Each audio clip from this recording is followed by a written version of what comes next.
الحمدللہ والصلاة والسلام علی رسول اللہ۔ محترم سامعین، آج کل انسانوں پر عقل کا بھوت بہت ہی سوار ہو گیا ہے، اور عقل بھی وہ عقل جس کی کمزوری کو خود عقل والا محسوس کرتا ہے۔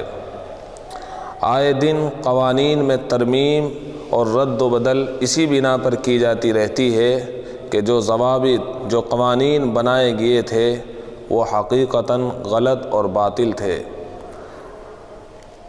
مگر یہی انسان اس مسلمہ حقیقت کے باوجود جب عقل کا استعمال اس حد تک اپنے اوپر لاگو کر دے کہ عقل کو شریعت کے مقابل کھڑا کر دے، تو یقیناً ایسی عقل ہی بے عقلی کا ثبوت مہیا کرتی ہے۔ اس لیے کہ یہ بات حقیقت ہے کہ محدود لامحدود میں تو سما سکتا ہے، لیکن لامحدود محدود میں کبھی بھی نہیں سما سکتا۔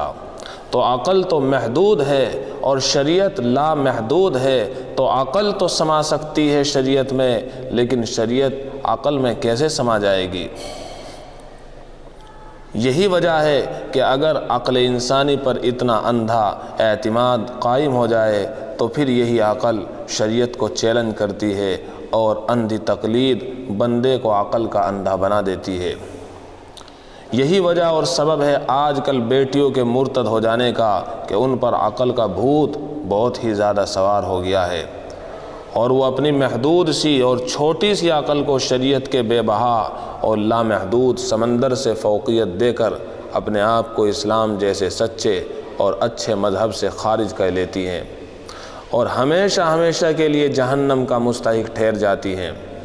لہذا ضرورت ہے اس بات کی کہ ان کو ابراہیمی سبق پڑھا دیا جائے، ان کو بتا دیا جائے کہ تمہارے جد امجد حضرت ابراہیم علیہ السلام نے عقل پر شریعت کو کیسے غالب رکھا، اور پھر رب تعالیٰ نے ان کو کیسے اپنا خلیل اور اپنا دوست بنا کر دنیا انسانیت کے سامنے کھڑا کیا۔ وجہ اس کی صرف اور صرف یہی تھی، ہم نے محبت الہی کے سامنے ہر طرح کی محبت اور ہر طرح کے عقلی تقاضے کو دبا کر محبت الہی کا مظاہرہ کیا۔ چنانچہ تقریباً 86 سال کی عمر میں دعاؤں کے بعد ایک سحار اور آنکھوں کا تارا بیٹا حضرت اسماعیل کی شکل میں ملا ہے۔ شیر کھارگی کی عمر ہی میں امتحان ہوا اور بیٹے سے دور رہے۔ اب جب بیٹا چلنے پھرنے کی عمر کو پہنچ گیا اور باپ کے کام کاج میں ساتھ دینے کے لائق ہوا، باپ کے دل میں بیٹے کی محبت پیدا ہو گئی، اللہ تعالیٰ نے عجیب امتحان کا فیصلہ فرما دیا کہ اپنے اس بیٹے کو میری محبت میں ذبح کر دو۔ عقل تو چیخ چیخ کر کہہ رہی تھی کہ بیٹے کی قربانی نہ ہو، مگر شریعت اور اللہ کی محبت عقل پر غالب تھی، جو حضرت ابراہیم اور حضرت اسماعیل علیہم السلام کو کامیاب اور بامراد بنا گئی۔ ادھر انعام کو بھی دیکھیے، انعام بھی اللہ تعالیٰ کی طرف سے ایسا ہی ملا کہ عقل تو کہہ رہی تھی کہ چھری چل جائے، مگر اللہ کی قدرت نے دکھلا دیا کہ چھری اللہ کی مشیت کے بغیر کیسے چل سکتی ہے۔ ادھر ایک اور امتحان حضرت ابراہیم علیہ السلام کا یہ ہوا کہ محبت الہی میں آتش نمرود میں ڈالنے کی پلاننگ ہو گئی، جس کا تقاضا یہ تھا کہ انسان جب اس پلاننگ کو سنے تو گھٹ گھٹ کر حیران اور پریشان ہو جائے، مگر محبت الہی کہہ رہی تھی کہ اللہ کی محبت میں یہ سب کچھ گوارا ہے۔ اسی کو علامہ اقبال نے کہا ہے، بے خطر کود پڑا آتش نمرود میں عشق، بے خطر کود پڑا آتش نمرود میں عشق، عقل ہے محو تماشائے لب بام ابھی۔ لہذا قربانی کی عبادت اور حج کی عبادت ہر موقع پر ایک بندہ مومن کو اسی بات کا پیغام دیتی ہے کہ محبت الہی کیسی ہونی چاہیے، وفا اور خلوص کس کو کہتے ہیں، راہ وفا میں قربانیاں دینے والے کیسے ہوا کرتے ہیں، مرضی مولا از ہم اولا میں جان و تن لٹانے والے کس انداز کے ہوا کرتے ہیں۔ سال کی یہ دو عبادتیں ہر سال ہمارے ایمان کی تجدید، ہمارے یقین کو مضبوط اور رشتہ ابدیت کو مستحکم کرتی ہیں۔